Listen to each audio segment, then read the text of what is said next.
Welcome everybody to another episode of Copy Open Source, a place where we could have great conversations about the technology we love and have a little fun along the way too.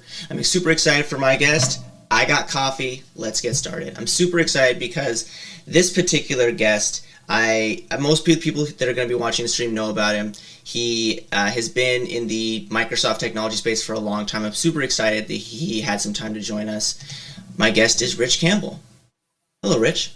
Isaac, how you doing? I'm a tea drinker, so there's the tea, and this is my custom-made Kerbal mug. Kerbal Space Program is like one of the games that's my guilty pleasure. My friend caught me onto it, and it's one of those things where it's like, I don't have the wherewithal to be a NASA engineer, but I can definitely play one on TV, right? Yeah. I learned more about orbital mechanics from Kerbal Space Program than any book I ever read. You know? Yeah, you truly appreciate the O-berth maneuver once you're flying in Kerbal. Yeah, and as somebody who has always aspired to be a pilot, it's one of the things on my list is to get my PPL. I have a friend who just got his recently, and it's one of those things where, as common folk, we don't have very many opportunities to do things that are extraordinary, and I feel like, to quote a comedian who we can't say his name anymore, but flying through the air in a metal can, right? Yeah. Like, we're not allowed to say... in a chair in the sky. One of the greatest bits of all time, right? Yeah. Yeah, it's when, that philosophical conversation of the separation between the art and the artists. You can admire the art, but you're a problem.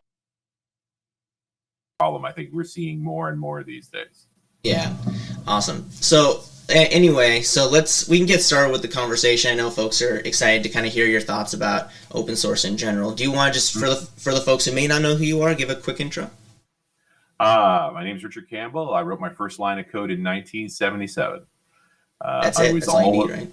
There you go. I was all 10 years old, and it was a 10 print quote, "Hello World." But it caught me. I've really not done anything else. So my first job was repairing computers at 12. Yeah. And, I was always good with the soldering iron. And so I've just worked my way through almost every job you can think of in one way or the other over the years. Made a few businesses along the way. The .com boom was me really helping scale websites, and it led to a lot of interesting opportunities. Most folks know me for the podcast, so I had the good fortune to meet Carl Franklin in person, although admittedly, I already knew who he was when we met at a conference in 2004. And he had started .NET Rocks in 2002, which predates the word podcast. Yep. So he was making an internet audio talk show for .NET developers, and his co-host for the first 50 shows was a guy named Mark Dunn. And then for the second 50 shows, Mark got too busy with his training, and he brought in a guy named Rory Blythe. And I was actually a guest during Rory's tenure. And I don't know, something about Carl and I clicked. We're about the same age, both had daughters, but he's on the East Coast, I'm on the West Coast. And so as Rory joined Microsoft, and Microsoft's an all-consuming job too. And so as of episode 100, I became co-host. So the previous two co-hosts, they'd each done 50 shows. And I figured, I'll sign up for 50 shows. I mean, how hard could it be? Anyway, we're at show 1760 now. So there's lots and lots of episodes. So you didn't even mention the other one, right? You have another one that's just as popular, right? Yeah. Well, there's two. So in the dark times of .NET, we actually launched another show called The Tablet Show. Because I wasn't sure where to put iOS and Android content, and tablets were super important. And so from 2011 to 2014, we made The Tablet Show. We made 140 episodes. And by 2014, it became clear that the tablet development was just Windows development too, or just .NET development, and we rolled it back into .NET Rocks. But I started Run As Radio back in 2007, largely because I was frustrated with the little bit of podcasts that existed then that were IT oriented were very hostile to Microsoft. Admittedly, sure, it was a hostile time. That's right after I launched in April of 2007. Vista had just shipped. What a great time to be talking about Microsoft IT. Yeah. But yeah, so that's every Wednesday since April 11th, 2007. So that's 750 something shows. So about 2,500 podcast episodes I've recorded in the past 15, 16 years.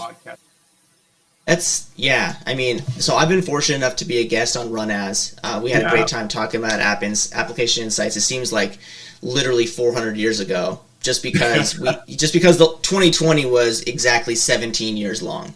Well, as near as I can tell, it's still March 365th, right? So yeah, I mean, I remember. So my wife and I had the pleasure. We went to Las Vegas literally like 2 days before the state of Washington shut down. So we came back and we're like, we're in this dystopian society now, where everybody has masks on, everybody, is not allowed to touch each other, and it's almost March. It's gonna be March in a week, so it's gonna be coming up on the year of it, which is just insane to think about. But there is one thing that's been. Go ahead. Yeah, I mean, this time last year I was in New York, and it had been, a disease in a foreign country, but it started out was in Italy. And then while I was in New York was when the New Rochelle outbreak happened. And that sort of kicked off New York's lockdown. And then the Prime Minister of Canada is like, Canadians need to come home. And I came home that day, basically, March 13th. And that's now the longest stretch I've been home in 20 years. Yeah, it's absolutely absurd. Absolutely absurd. And I know, and I'm glad that we're finally getting to a point where things are starting. You can just feel the normalcy come back. Yeah. But I don't know what the new normal is going to be. It's an interesting thought. For Run As last year, I started doing a second show per week, specifically on topics around the pandemic, what IT folks need to think about. I did this show in April, a solo show, which is very unusual for me, just talking about it. Hey, having run IT for many years, here's what I would worry about. How are you going to get people working from home? How are you going to scale your VPN? What workloads can you shift to the cloud? Just sort of going through that list of things. And the response to that was so powerful. I literally just made it a separate show. But by the end of 2020, I couldn't tell the difference between a pandemic show and regular IT. Yeah. They're the same thing now. Yeah. Yeah. As somebody who, most of the folks who follow the stream and know who I am know, I work at events at Microsoft. So I work on building demos for our keynotes and our other major developer sessions, right? And this space, the event space, it is, and you know this very well as somebody who is an organizer for an event, it's turned this into a very interesting time, right? Where the idea of physical space is no longer necessary to put together very, very large scale events. It's crazy. I don't think that's ever going to be the same. I do think that there's going to be a return, but not in the capacity that it was. We're not going to see 100,000 people in Vegas for, AWS reInvent or anything like that. I have a hard time imagining something like that. I don't know what that looks like. That's really interesting. I also think if you look at the metrics that matter to an organization like Microsoft about why they do events, they're not in the events business, they're in the product business, and the events are a way to approach those products. Being forced to go virtual with everyone else has brought some interesting statistics. I mean, the reach is tremendous. Yes. The cost per contact substantially lower. There's always a question of quality, and that's an ongoing effort. Effectiveness is an interesting question too. But when I think of the general metrics, when someone presents the idea of going back to an in-person conference, there's going to be a lot of questions. How do we justify this new cost for this reduced reach and less content? That's tricky. Yeah. I know that very much so, and certainly I feel it, that humans want to be with other humans. For sure. It doesn't matter how introverted any of us are. This has been a long year away from most other people. So I'm sure there's going to be some kind of in-person component, but I can't imagine us doing an in-person show of any kind that isn't still online first. It isn't digital in some way. Yeah. Yeah, I mean, you make a very good point about like the cost per customer acquisition, right? Like, that's like one of the number one metrics. Like, if anybody who watches Shark Tank and thinks they're an entrepreneur knows, it's like, how much does it cost to get that customer? And sure, like, we've always had an online component to our events, right? But now, instead of a customer having to pay $3,000, $3,500 for a ticket and then pay for lodging, or their company paying for lodging, hotel, food, out of the office for a week, like it's a where else lot they of can money. where else they can just take 2 or 3 hours off. Maybe in between meetings they can watch content. All the content's on demand. I think one of the things that's also from an internal perspective at Microsoft, and we'll talk about more open source stuff, but I just happen to like talking specifically about events with somebody like you, as somebody who has done it, right? Going from in person to virtual, it's also like lessened the necessity to, I guess, have things already at one particular time, right? So like you have things in an event.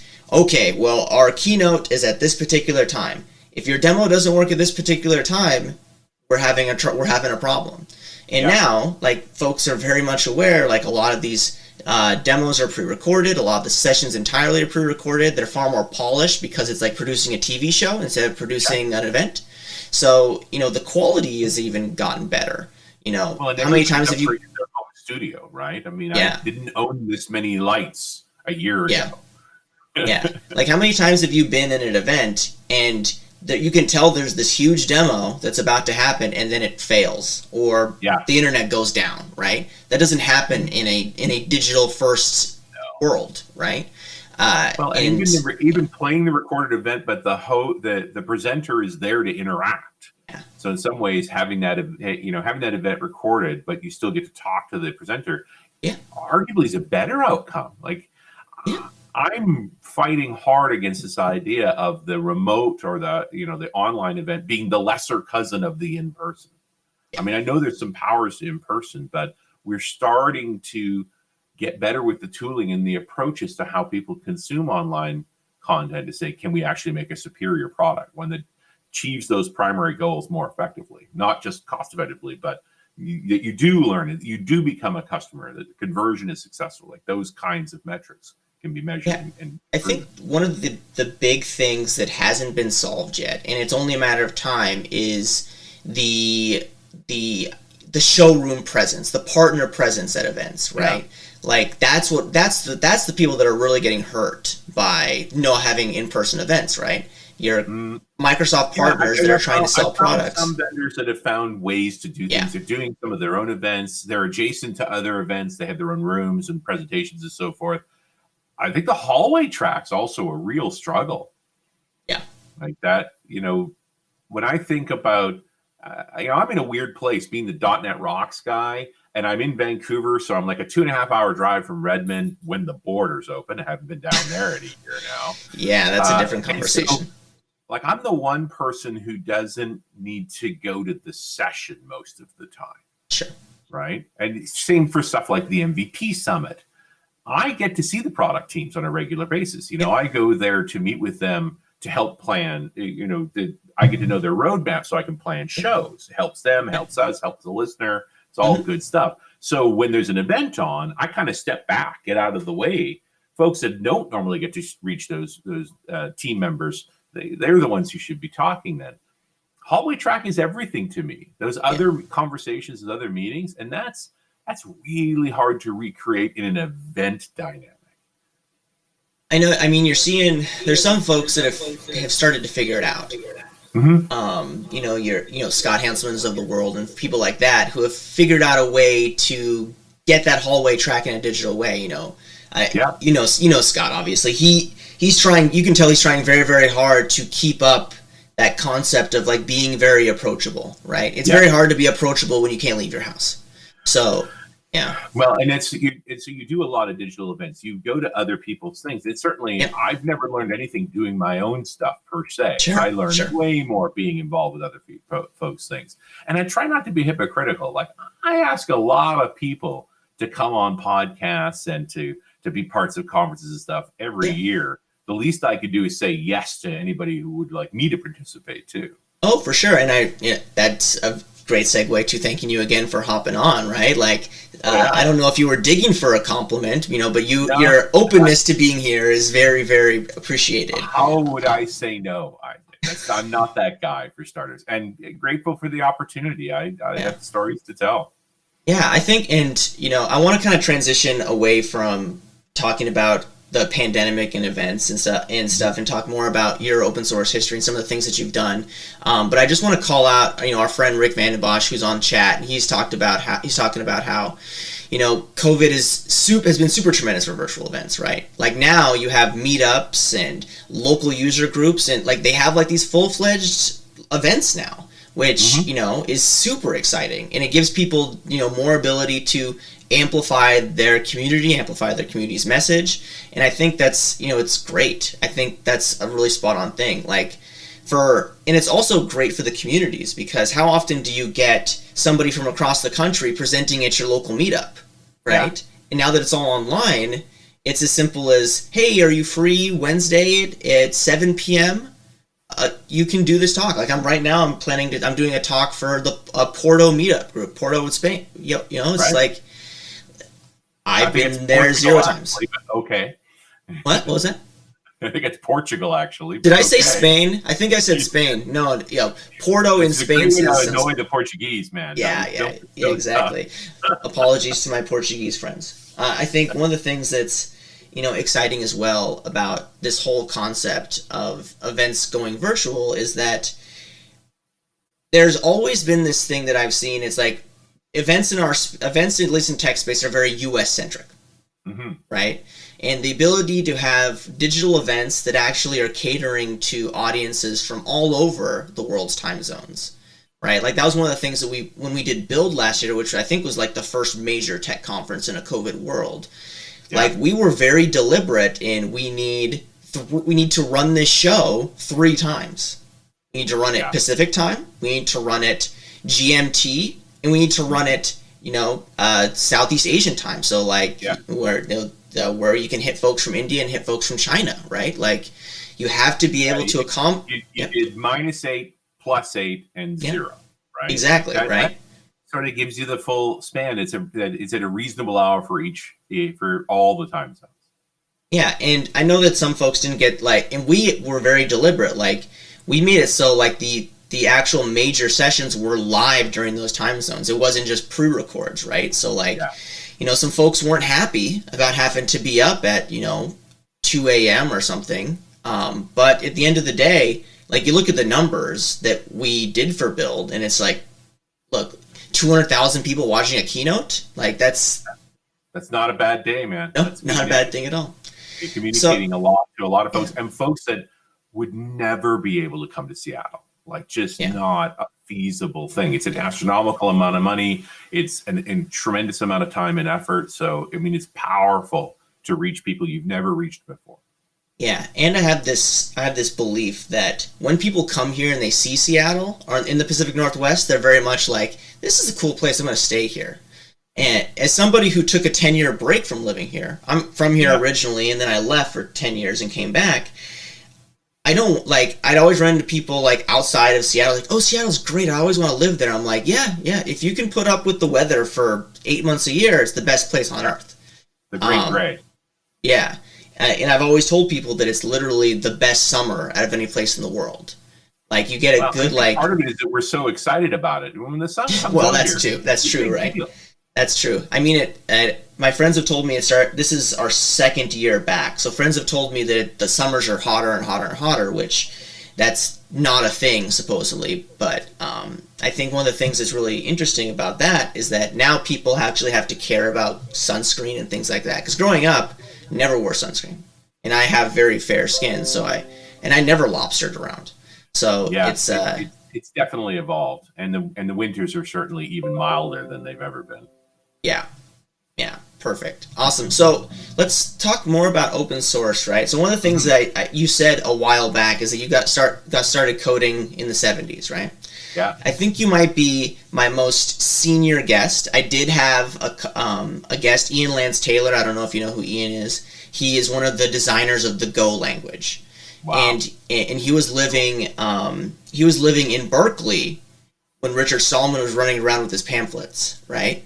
And he went to Berkeley. So like it's having him talk about those sort of things and what it was like being in tech right when things started to become more clear that people wanted to have a say in the way their software operated, right? Yeah. Not just, okay, I'm going to get this software from this particular company and then use it based completely on their spec. I want to be able to not just modify it for my business needs, but also change the way it behaves in certain scenarios across the board, right? Do you remember a particular time when you saw that particular opportunity to say, okay, I know that this is how this software works, but I really need to change it for my particular need, and segueing into kind of the idea of open source and building upon the work of others?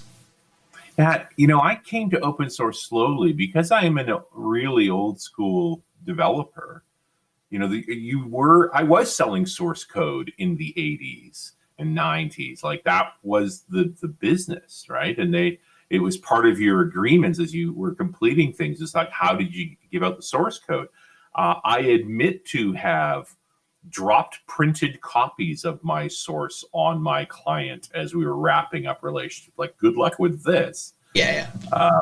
But yeah, I was pretty comfortable even into the early 2000s. I mean, aware of the open source movement, but not inspired by it. It was for dev tooling for the web in my world. Humanitarian Toolbox, the first time I said, like, open source is the right way to do this. And it was from the context that we need to build sustainable software that isn't bound to any one person or organization. Humanitarian Toolboxes, my mindset was I had seen how developers contributed to charity. And I was frustrated with the difficulties that they had.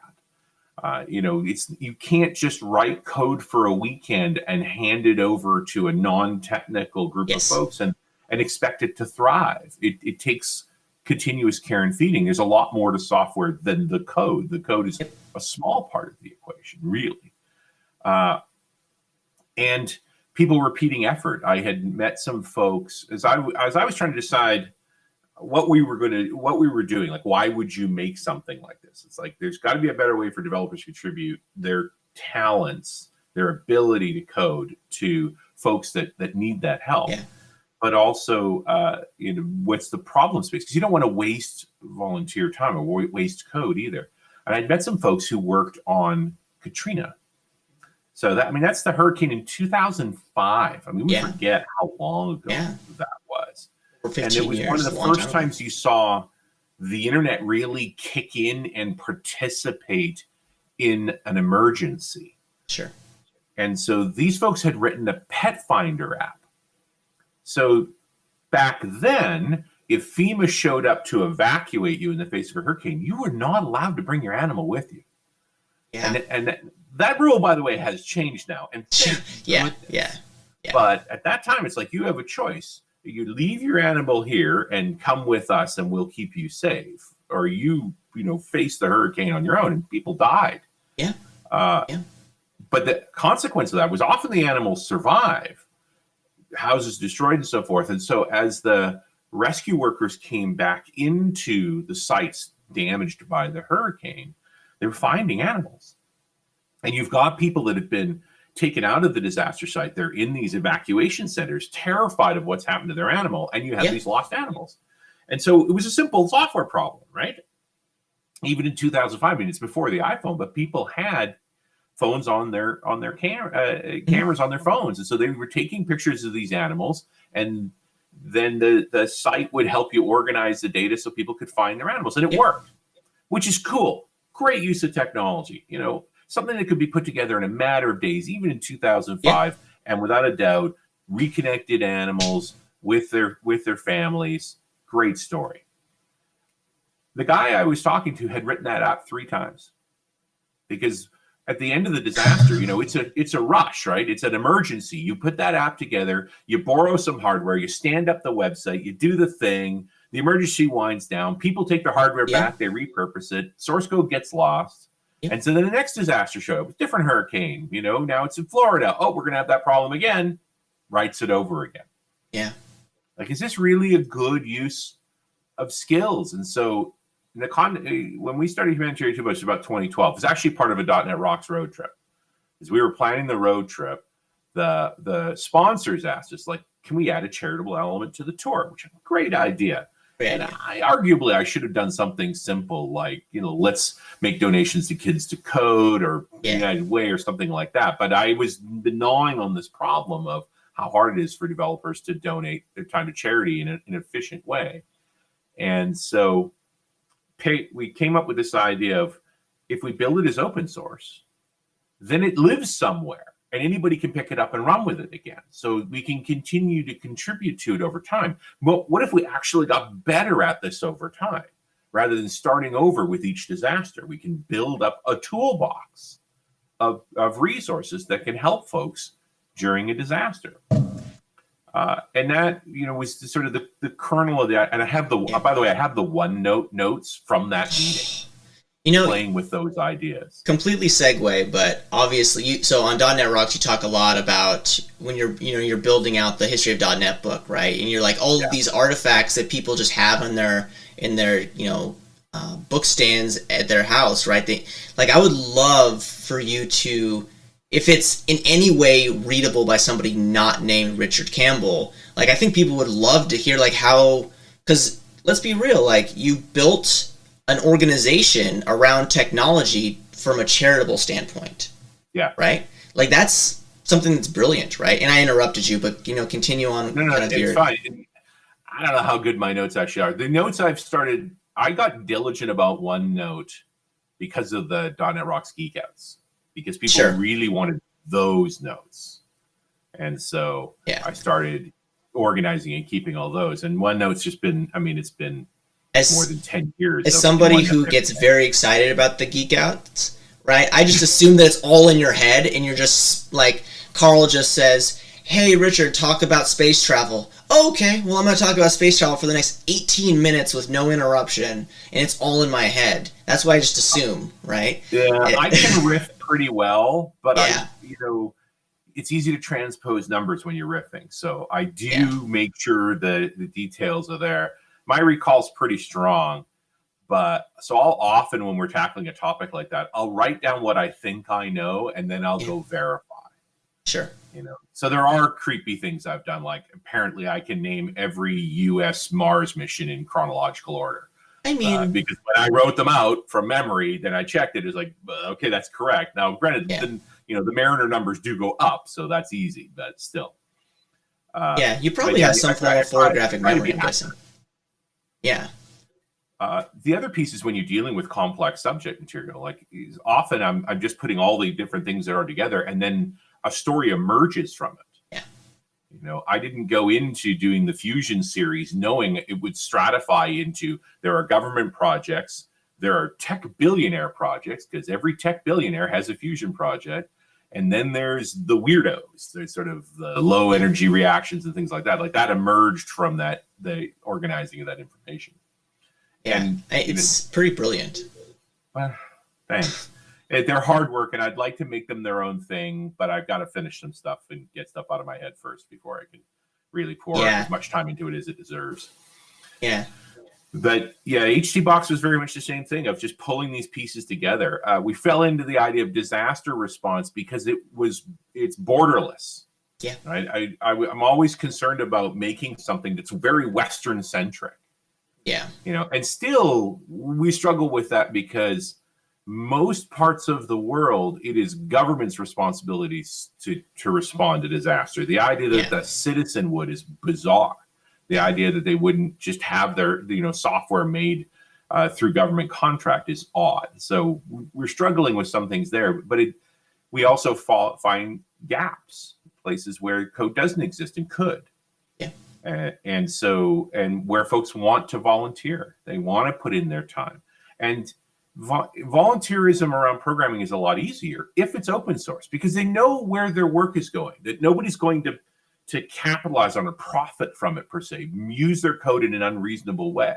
It's like we put it out there with an open source, with a generous license, but here it is. But at least you know where your work lands and how it was used for the most part.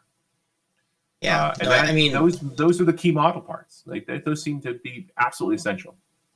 Yeah, I think one of the things that's really telling too is right now, as most people are aware, we're in the middle of I don't want to use the word pandemic because that term gets used way too frequently, but we're in a situation where we need technology and we need all of these great things that people have built to better understand how to get out of it, right?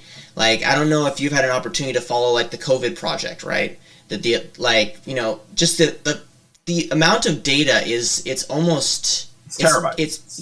It's impossible to comprehend. I did a show with Lynn Langett over on the Runash side as part of the pandemic series, because she's working with a group doing the data analytics around the genetic data. And just the scope of the problem. But I think need is strong. Humanity has survived pandemics before without the technology we have today. That's fair. We just costed a lot more lives. The advantage now is our technology gives us the opportunity to monitor, manage, and control this crisis in a way we've never been able to before. We are going to benefit society as a whole long term. Like the maturation of the mRNA vaccine will, I think, historically be a fundamental milestone in our culture. It opens the door to making bespoke medicine for virtually anything in a very reasonable length of time. And it's on the backs of our ability to analyze genetic data, incredible amount of compute and software that the whole idea of tailored medicine comes from these things. I think one of the things that's really important to call out too is that as technologists, we have this gross trait across all of us that we just want to understand how things work, even if it's not technology related. Like, I was having a conversation with a friend about like how exactly do these vaccines, with such the short time frame they've had to be successful, like how are they successful? How are they 90-95% effective rates, right? And I've tried to get my head around exactly how they've done it, and it's challenging. And one of the things I think that having all this data and all this technology that feeds off of the data has been so good is that it is allowing us to better understand things, right? And people love pictures, so seeing graphics and charts and all these sort of things is help better understand some of the data. But it also is helping us figure out, hopefully, ways that when the next pandemic happens, not if the pandemic happens, but when the next one happens, how we're going to effectively, I guess you could say, not eradicate, but effectively prevent it from causing this much at scale, right? Well, your best example of that is the Moderna vaccine, which was developed from samples from the China initial digital data from December of 2019. Moderna went through a bunch of iterations very quickly, but by the middle of January 2020, the Moderna vaccine was complete. In fact, the vaccine that's going to people's arms now is the same one they made in January of 2020. Yeah, I got one in my arm. It's the testing process, and the testing process. There's only one testing process based on vaccines, and it's based on the original concepts of vaccines, which are attenuated live virus vaccines. And your concern there is you're going to give someone the illness. Yeah. Where mRNA vaccines couldn't do that. So on the other hand, people want testing and they need to be sure. And this is the first vaccines of its kind. So I'm okay that it's done this much, although it's literally cost millions of lives. But I would expect that going forward, we're going to be able to make vaccines even dramatically faster. This is already stunningly fast. To have it going into arms in a year is unprecedented by many years, but it could be months instead. Yeah. Well, they say like when you know, the fast tracking, when they started to publicly announce it, right? What was it, like 6 months ago, when they were saying like, oh, we have, there are active pharmaceutical companies that are building the vaccine. We're going to build this process to get them fast tracked into arms. And people were like, wait, step back. Doesn't this take like 3 years? And you're saying it's going to happen in 5 months? Like, people immediately got very cautious, right? Yeah. And especially, everybody knows how the flu shot works, or at least not everybody. Most people know how the flu shot works. They put the flu in you, right? Yeah, an attenuated version of it. And also, exactly. a guess. They're looking at emerging flus and taking existing vaccine and modifying it as a guess. And on a good year, they're 60%. It's 60% effective. In a bad year, it's 40% effective. Yeah. So to kind of, when you hear the word vaccine, people immediately equate that to the flu vaccine, which is the most common vaccine there is, or, for people that are a little bit older, maybe, the polio vaccine or the smallpox vaccine or whatever, right? So you're going to tell me you're going to give me a little bit that's been genetically modified. You're going to put that into me. Typically not genetically. Not typically chemically modified. Chemically modified. That's probably a fair, yeah. Thanks for correcting me. Attenuation is generally done with compounds rather than direct manipulation. See, way smarter than me in this particular space. Dude, I can't tell you how much, you talk about notes. I was trying to keep up with the papers about the COVID research going on at the beginning of the year. But I think by April, it was thousands of papers a month. Like, I couldn't read them all. There's so many. Well, it's one of those things, too, where it just doesn't affect one type of science, right? It's the science, all the sciences. Chemistry, biology, physics, computer science. A big part that came from this, like the reason that the mRNA thing came around so much, is that a lot of scientists are working on related areas of medicine, specifically cancers. This mRNA approach is an approach for defeating cancer. So you had those minds that have been already maturing this technology, the idea being, hey, you've got a tumor. We biopsy that tumor to prove that it's a potentially dangerous cancer. We then genetically map that cancer and build a vaccine specific for you to destroy that cancer in your body. That's the machine they've been working on for years. Those people now targeted this. That's why we've been able to move this fast. We threw buckets of money, literally billions at them. Yep. But we also got all of those folks to stop all of those research on all those other things and focus on this one thing. Yeah, and that's going to be a very interesting thing as we come out of this, is like there's going to be all sorts of funds that are going to have to be reappropriated. Yeah. Right? But that's going to be interesting. Their day jobs is going to be interesting, but the value of the research that's come from this, I think it's an accelerant. The same way this past year has been an accelerant to move to the cloud, this is an accelerant for medicine. Right? The mRNA vaccine is real, it's mature, it's a working process.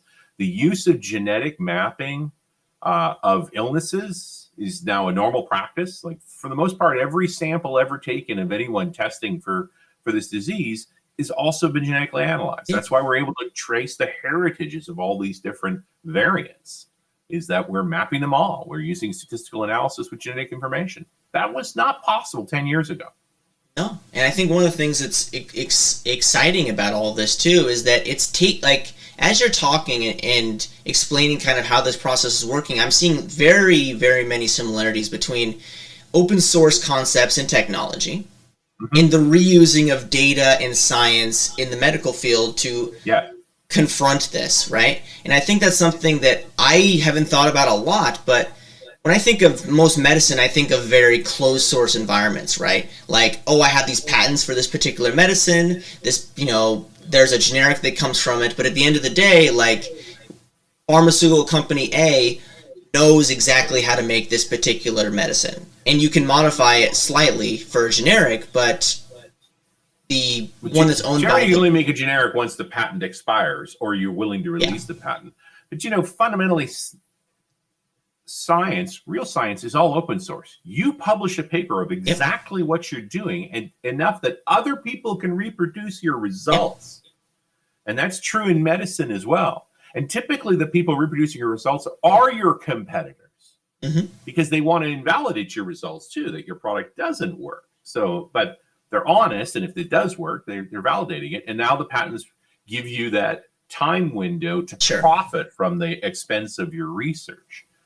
The difference with open source and software is the digital asset is essentially free, and there's really no cost to repeating it indefinitely in terms of manufacturing. But the patent, we're in a weird time where we're trying to figure out how these patents make sense, what the healthy thing to do is, what the right way to do that. How do you justify the expenditure of the research, recoup that cost, and benefit from it? That makes it worth taking the risk to do that research. Yeah, I've had a couple of interviews with people who they have an open source concept, right? And then they have a service or a company behind it that does consulting, that does support, things like that, right? That's a very, very tried and true model of taking an open source concept. Call it the traditional sustainable open source model. Yeah, right. Or I like to phrase it, the way that you make money off of a free thing, right? Yeah, and I think, but it's not. I don't think it's the only way. Like I do think we're at a time where people are exploring other models in open source to try and be sustainable. Yeah, I think that's one of the things that I love about open source is that it's the fact that anybody can just come to it and play around with it, right? Mm-hmm. But one of the things that I have a very hard time with open source with is that the barrier to entry, even though it's very small, in a lot of cases it requires all this domain knowledge, right? Like you go to anybody who's a developer or anybody who's working with technology has gone to GitHub, looked for something, found something that they think might work for what they're trying to do, and then spend the better part of a millennium trying to get it to work and trying to massage it to do what they're trying to do, right?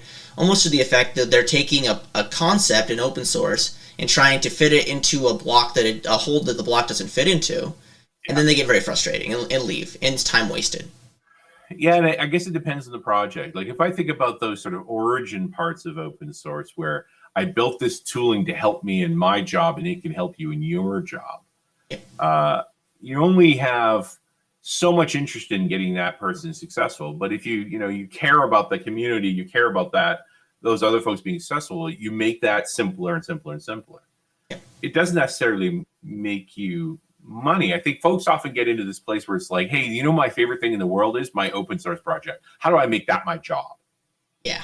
Can I actually pull that off? Yeah. Right? Something we've not been successful with in any way, Humanitarian Toolbox. Like nobody's living off of Humanitarian Toolbox at all. Every one of us volunteer top to bottom. And that's not necessarily a good thing, right? Sure. Because we struggle with continuity. Folks have day jobs. They got to work on other things. There are certain people I wish we could put on full time to be focused because they would facilitate everyone else being productive. So we are feeling around for these models, but I also think that you can create perverse incentives. It's like, hey, it's open source, so I'm covered in that goodness, but it's hard to get working, so you should pay for my consulting services to make it happen. Yeah. Or here's another good example, like the concept of freemium services, right? Where it's like, oh, you like this base version of this OSS software? We have a paid version that has more bells and whistles. Maybe it has additional modules. Maybe it as somebody who we used to call this crippleware for a reason, right? Yeah. This is just a modern version of crippleware. Yeah, I think the difference between traditional hey, this is not going to work or it's not going to do what you need in the future versus this doesn't have enough of what you want, right? It's like, to your point, it's changing the messaging just slightly to make it sound like it's a good thing. Even though it is a good thing because it's making sure people can live, it's making sure people can pay rent and all these other things, it's paying people salaries. But if more traditional open source people are very much like, why are you giving me this one thing but not giving me all of the things? Yeah. Yeah. Although I think the mantra of everything on the internet needs to be free is starting to fade as folks are beginning to appreciate that. I want this to survive. And for me, in the role of enterprise architect, when teams are coming at me saying, hey, we really want to use this open source library, I'm looking very closely at the sustainability of that open source library. What does this library depend on? Does it come down to a Jimmy Bogart? And I always pick on Jimmy because it makes him super uncomfortable. But he's such a great example of that. Yeah. Yeah. And for folks who don't know, Jimmy has a very, very well-known open source project called AutoMapper, and then tons of other open source software that people use. AutoMapper is probably the one that's used the most. But you can take any of these people that have turned a concept into one of the top 10 most used NuGet packages on the planet, right? You know, your James Newton Kings of the world, you know, these folks that they do need day jobs. And they're not doing, but they still love need day jobs. It's crazy for something that's as wildly successful as it is. Yeah. And so for you as a developer to take a dependency on that piece of software and say, you know, am I prepared to maintain this without them? Because I do have the source code. Or do I have a sense that they're sustainable? This is where we play this game with the .NET Foundation, the JavaScript Foundation, the Apache Foundation, like all mechanisms which were not actually meant for sustainability. They were meant for legal liability, which is a different conversation.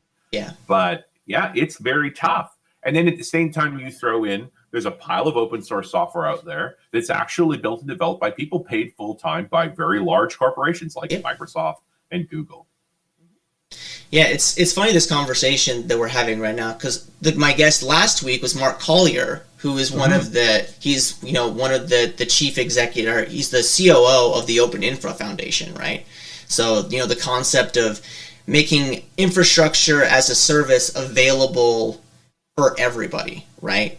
Like that idea, you know, your previous statement is very funny because we were just talking about open source as a business model last week, right? Where it's, you know, there's no better marketing arm of an organization than the open source arm, right? You can, you know, because open source is free, it's free marketing, right? If people use your software in a way and they like it, there's no better marketing than public opinion. Yeah. Now, you definitely look at that fork count, the star count, the download count on any repository as a measure of merit, of goodness. Yeah. As somebody who has an open source project that a few people use, and like it's my child, right? You know, and when people say bad things about my child, I hate their guts. When they say good things about my child, my baby. Yeah, exactly, right. But it's one of those things too where you get you have this ability as somebody who owns an open source project to always want to work on it because it's something that you enjoy doing. It's a side gig, right? Project. Yeah, and I think one of the things that's very interesting to me about working through this stuff is that it's great to get feedback, but also at the same time, like, all feedback isn't appreciated. And I think that's one of the things that people have to fight with open source is, yes, everything is out there, but that also means that everybody's opinions are coming back to you. And if you're a little bit like me who gets offended easy in some scenarios, when somebody opens an issue on my repos, I immediately go, the first thing I respond to is, why? Why are you doing this? And then I read the issue and I'm like, oh, that's fair. It doesn't work. It doesn't work, or you want something. But I found out, and I've had this conversation so many times, about people see open source software and they say, okay, does it meet every single criteria that I need of it? And the second that it doesn't, it's either they delete the folder they just cloned or they open an issue, right? And I think that's great because it invites all this collaboration. But I feel like, especially as GitHub is the place where people go to find open source. GitHub is basically turned into this place where I see of people just looking for stuff, and if they can't find it, or if they find something that's not as ideal, they're very open about, hey, fix this to my particular need. It's kind of like it's like the Twitter or Reddit of source code, right? I mean, the kindest way to approach it, I think it's reasonable to take something out for a spin, find the limitation that's relevant to you, and at least ask the question to the owner. It's like, do you see this as a limitation? Is this on your roadmap? Because that at least gives me context for, do I want to take this on? Like, would you even accept my PR if I push it this way? Like, you shouldn't just, I'm very disturbed by folks who just look at something, build something for you. So here, I made this for you, include it. It's like, were you going to talk to me first? Yeah.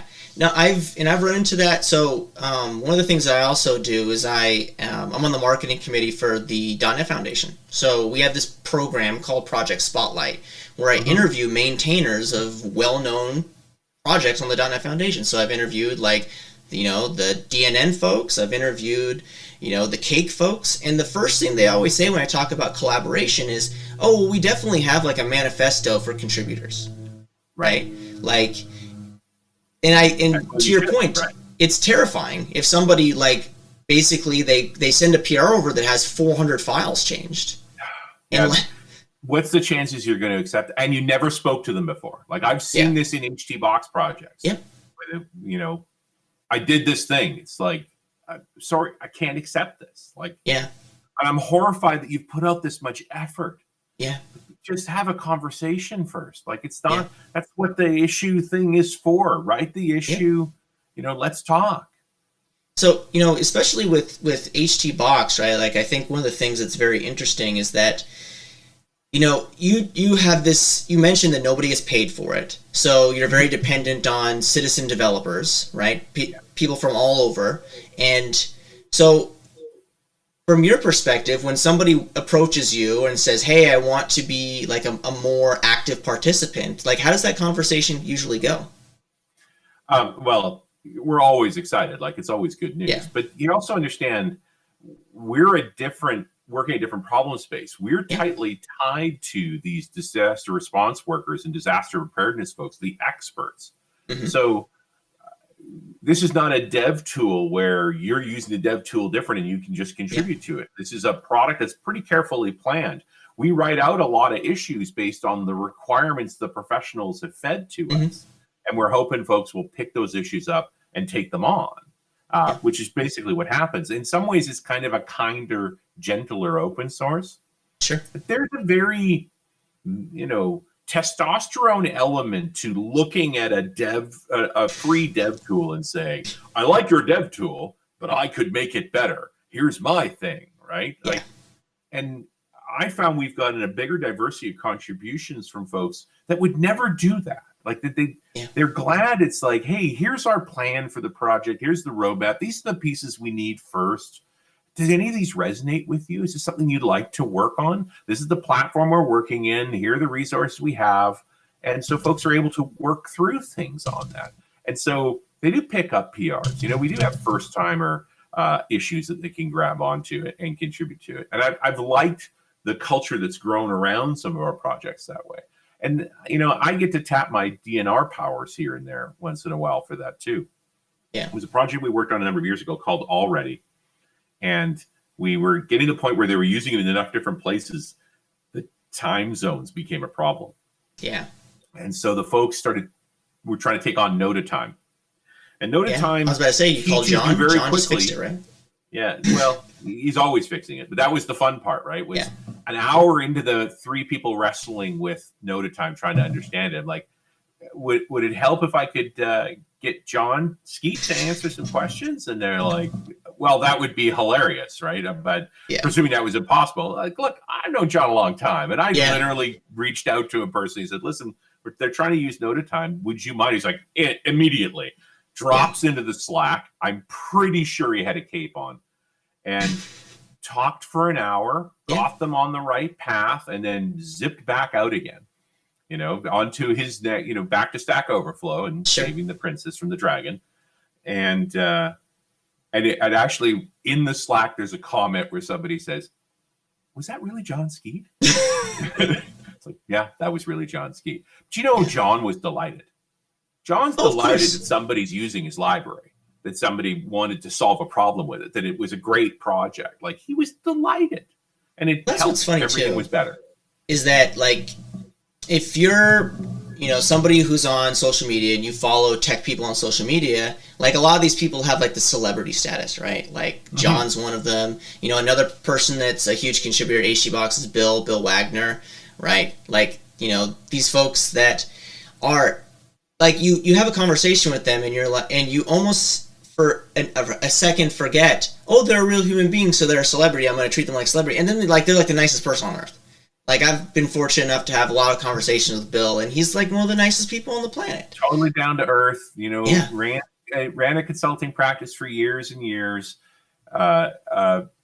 wrote some very fundamental books. And there's no easy way to write a book. He did the hard work of teaching C# well back in those early days. And, Yeah, and he sought me out when we were first starting with Humanitarian Toolbox in like 2013. He's like, I like what you're doing here. How can I help? Yeah. And I think that's one of the things that I find very interesting about HTBox and a lot of open source projects that have this huge conglomerate of different types of voices as contributors. It's obviously some person has an idea, or maybe one or two people have an idea, and then people who are just good people find it and they're like, I want to be a part of this. And that's what I think makes open source so great, right? Is that not many people have the opportunity to just come across something they're like, something in their brain says, I want to be a part of this. And I think obviously HTBox, the product itself is going for a good cause, so I think that's very helpful. But I think a lot of technologists, they just are looking for opportunities to bring the skills they have to other technology mediums, right? Like you can't always just build stuff for the enterprise, right? Have you ever seen that RSA video that's actually based on Daniel Pink's book, Drive, where he talks about autonomy, mastery, and purpose? Yes. And it's actually voiced by him. It's it's like a 15-minute piece, and RSA is animated with graphics, which is lovely. I highly recommend it's watching. But there's a point where he talks about this idea about open source development. And to explain it to a non-technical person, to a regular motorist, like, now, come with me on this. You have a day job, 8 hours a day writing code. And then when you go home at night, you write more code for free. As somebody who has a wife that's not in tech, as somebody who has a wife that's not in tech, her immediate response is, so I'm the person that always sees something in the house, and I'm like, oh, I'll just make a little thing, right? Like, so I have 2 younger children, and one of the things that I was working on, my wife was like, I'm going to buy this thing called a wake-up light. And I'm like, okay, what is that? She's like, basically, you can program a light to change colors in a particular schedule. And I'm like, I can build that. I don't need to buy something. So I built an app that allows you to go to a website and you specify, okay, this is the light that I want to change color. These are the time schedules that I want the color to be. It's hosted in a Docker container, it's running a Raspberry Pi in my house, and it took me some time. And my wife was like, you literally just did this and it would have cost me $15 on Amazon. Yeah. And my response is, but I built it. Your time on that. Yeah, but I built it, right? And she always put this back in my face because we'd have this conversation all the time where I say, how much is that going to cost in time? And she, this conversation is like, she's going to buy something. And I say, okay, well, we've been talking for 20 minutes and you're talking about buying a $10 thing versus a $13 thing. Like, whatever here. And then she always puts that back in my face when I build open source things. And I'm like, but it's a hobby. I could be doing anything else. I could be building model airplanes or collecting stamps or whatever, but this is a hobby. It just so happens to be tied to my day job in some capacity. Well, and I pay a person to mow my lawn because A, I hate mowing a lawn. B, I'm bad at it, which probably goes with the hate part. And in the time span that it takes to do lawn care, I can be making something or selling something that's worth far more than what it costs me to have that person take care of it for me who does a better job of it. But that's also, I ask people to pay me for my expertise. The least I can do is hire experts for other things. Yeah, and I think to go back to our previous conversation, and we're running low on time, I want to make sure that we're respecting that. One of the things that I think, like, in the last 4 or 5 years, I have completely changed my mindset around purchasing add-ons to software. Like, I used to be that person that would literally hunt in the Google Play Store for, like, what's the free version of this thing app that I need, right? And now, I'm like, okay, this app has 4.8 stars, and it's $3, I'll buy it. Yeah, right? It's latte money, man, right? It's like I can skip a coffee and have this app. Yeah. And, I've also thrown away a bad coffee, too. So, and if it's bad, and if I'm not happy with it, removing it from my phone doesn't hurt me that much either. Right? Yeah. It's okay. Yeah, I remember I posted a question about, there was an app that I was looking for on a subreddit, and I was like, oh, what's a good app that everybody recommends? Like, the app that everybody uses is $9, right? And I was like, I don't want to spend $9, I don't know if this app's any good. The developer private messages me on Reddit and says, hey, I'm the developer for this particular app. if you don't like it, just message me and I'll give you a refund. Doesn't matter, in a year from now, 2 years, whatever. And I'm like, okay, well, I'm going to buy it then. Just because I know that you care enough. You're not some company that's just behind that $9. Yeah, exactly. So I've gotten pulled into Home Assistant. I don't know if you know. Oh, I mean, we could have an entire hour just on home automation stuff. Hours, right? Yes. And that's the thing. It's like I warn people now. It's like, if you ask me about Home Assistant, look out. I specifically didn't want to talk about it because I know that you like your home automation. Oh yeah. So, but I'm talking about this in the context of open source. I bought some Wiz lights. WIZ. Yeah. There's one right there. There's one right over there. So. Went looking for the integration for Home Assistant, found a guy, there's a kid in Germany that did he's got a partial implementation in place. And he says, I haven't really tested with multiple bulbs because I only own one. Yep.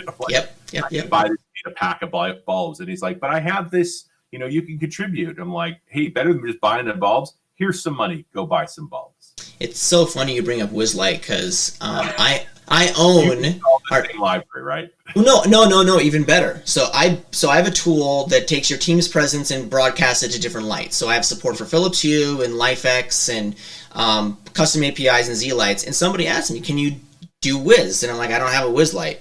But we were walking through a home store that's orange. And I'm like, oh, Wiz lights are $12. I'll just buy one. And I recently, yesterday, actually just shipped a version of my open source project that supports WizLight. Because I found some dude who built like a little NuGet package, and like I was like, hey, I want to use this, and he's like, oh my goodness, that's so great. And yeah, I mean, it's crazy because I don't know enough. For one, the Wiz APIs are not good. Like if you actually, nope.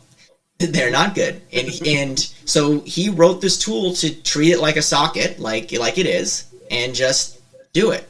And if I was to try to wire that up myself, I would have been still doing it. And I took his repo, took it as a dependency, and literally it took me like an hour to wire up the connections, and now it's there. And that's open source in a nutshell, right? Yep, 100%. And support, and again, it's like for the few, we're not starving artists here. Like, we're doing fine. The fact that I can send this fellow in Germany, $10 a month, at least for the next few months, I'll remember to turn it off at some point. It's like, hey, I really appreciate what you've already built. I see your roadmap. I like what you're building. I do not have the cycles to contribute to it. Here's my support. It's not a wage or anything, but you said you needed more lights. Here's enough money you can, buy a light a month. Yeah, as somebody who has started recently using GitHub sponsors, like if I use a project, I can toss somebody some money. Like, I mean, if it guarantees me that I can use that particular open source project in some time in the future, because that person isn't going to be, I make no money off of this unless I stop contributing. Yeah, because that's the thing too in open source is that. And I don't know that you get that guarantee, but at least you bought them a coffee, which you would have done if you'd been face to face anyway. Yeah. If I had bumped into this kid who wrote that library, you think I wouldn't have bought that guy lunch in a second? Of course I would. Yeah, I mean, that's the beauty of open source, and it goes all the way back to our conversation about the hallway track at events, right? Mm-hmm. Like, you have conversations with people virtually or in person. You find shared interests about technology, and then all of a sudden you find out, oh, well, I have this project that does this. Oh, I have this project that does this. We should collaborate, or you should use this. And it's just community in a nutshell, right? And sometimes it's really good. And I think that's what makes open source so, compelling to me, is that, look, I would never have opportunities to talk to the people that I've had a chance to talk to on this stream, right? Not just because of access, because I think most people are fine with having conversations with somebody for an hour, but also, like, I would have never thought to have a conversation with somebody in this space or this space. And without open source, that's not a thing, right? Like, I've tried to learn Go about 6 times, and it's very challenging. I mean, it hasn't. I mean, to be honest, I've been a C# developer my entire career, and it still hasn't sucked.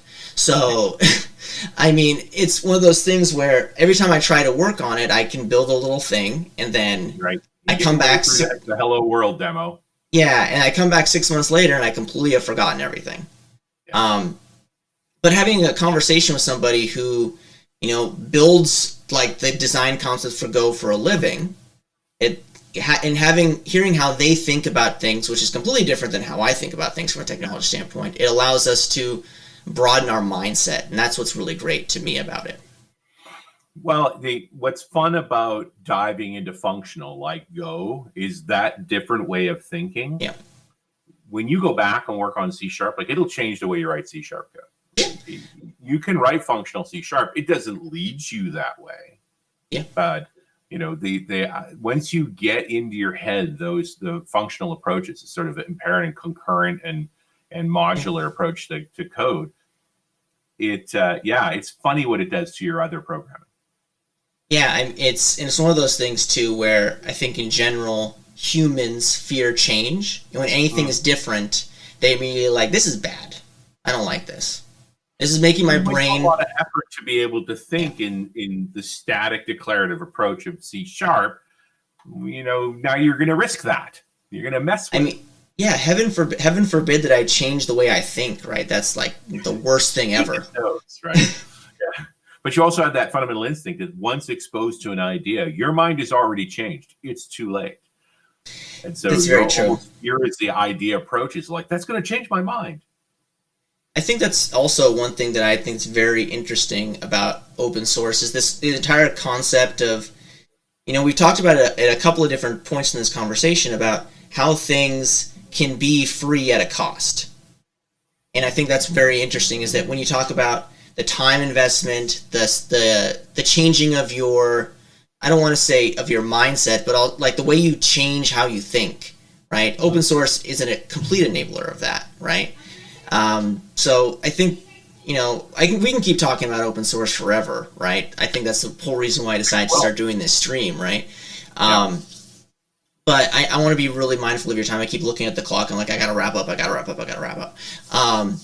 So, with that, I want to say thanks, Richard, for coming on. This was super fun. I really appreciated you being really open to this, using, all sorts of great tools that you're very accustomed with, and I'm just trying to learn.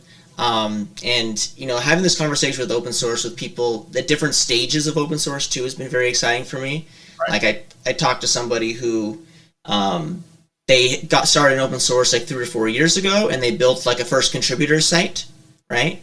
And that process is completely different than, somebody who's been, a more experienced open source person and seeing how open source has changed over the course of time, which is super exciting. I want to thank you so much for hopping on chatting about that.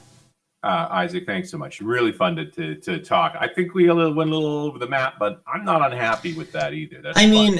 And so I attribute it to, and this, if the people that are still on, they know Isaac tends to just go down these paths, and I think a lot of people are very comfortable with it, but some people aren't. You're one of the people that are far more comfortable with it, right? Like you can just talk about anything. I do. It's kind of the job, right? I'm interested in everything, and I'll run with whatever topic you want to run with. Yeah. Awesome. So usually how we end the stream is I ask my guests if they can think of open source in one word or one small phrase, what comes to mind for you? Wow. This closing has been around community for me. Yeah. And of course, being the old schooler, I've been in a lot of communities along the way. I think a lot of folks who get exposed to open source, maybe the first community they touch, and that hits them really hard because communities are very powerful. I admire the open source community. I am a peripheral player on it, and happy to be there. I value it. I see its role in there, but that's the word that resonates with me these days. It's a community in change, and hopefully for the better. I totally agree, and I think that whole concept of community is the whole reason why people are so interested in it, right? Mm-hmm. Like as we search for our people, I hate using that phrase, but it's very true, right? When we search for people that have similar mindsets as us, we find them. It's that lightning feeling of just like the belongingness, right? Which I think is very, very important, right? And it's diversifying too. The Stallman-esque version of open source is one thing. but that version is also, there are other interpretations and spaces, tribes, shall we speak, within the open source world that exist very comfortably. So it is a broader tent than it was 20 years ago. And I think it's only for the better, right? Like, I haven't run into many people that have had such a negative experience with open source that they've decided to never go to open source again. I've seen people with technology in general have that experience, but that's usually not related to the technology. So I think, the enabling that open source does as it pertains to bringing people into technology, it doesn't kick as many people out as bring in. I think you're right. The opportunity space is certainly huge. Ultimately, technology is not something we interact with. It's always people. The technology is purely facilitating. And so there are certainly some personalities in every space that are less pleasant to interact with. The question is that exposed? Is that visible? And can it be corrected? And I think the openness of open source means generally the ugliness can't hide for very long. We tend to tear it. We tend to expose it, confront it, and hopefully improve. And that's the only thing that we can hope for, because as technologists, we love the technology. And I think to your previous point, sometimes we're not a huge fan of people as technologists. So if the technology can help us get a little bit better as people, I think that's awesome. And I want to thank you so much, Richard, for coming on and chatting with us about everything. My pleasure. Awesome. So thank you, everybody, for tuning in. This was a great conversation. We'll be back next week with our next guest, and thank you so much for hopping on Coffee and Open Source. Take care, everybody.